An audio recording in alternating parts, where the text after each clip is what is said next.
Баршаңызға сәлем. Бүгін осындай медовик жасаймыз.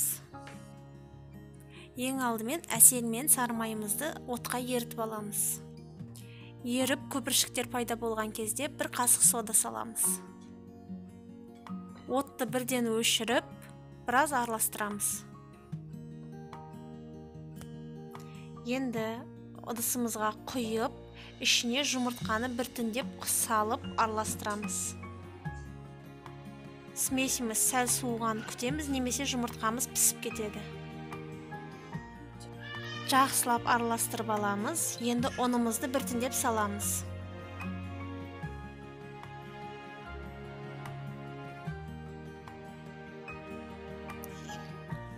Қамырымыз осындай сұйық болуы тиіс.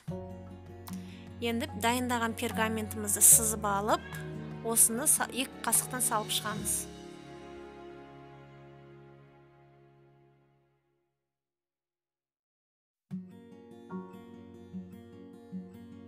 Баға 15 минутқа 180 градуста қойып аламыз. Тортымызды әрлеу үшін жанынан кесілген артық қамырларын, піскен артық қамырларын блендермен езіп аламыз. Енді тортымызды жинауға көшеміз. Мен андай пергамент қағаздарды қойып аламын.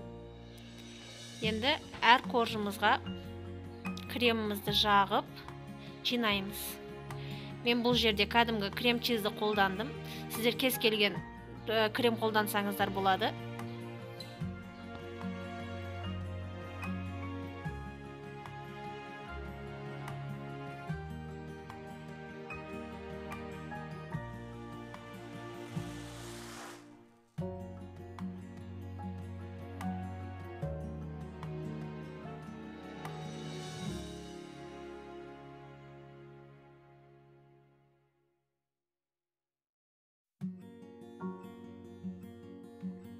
Тортымыздың жан-жағын әрлеп болғаннан кейін қағазымызды ақырындап алып тастаймыз.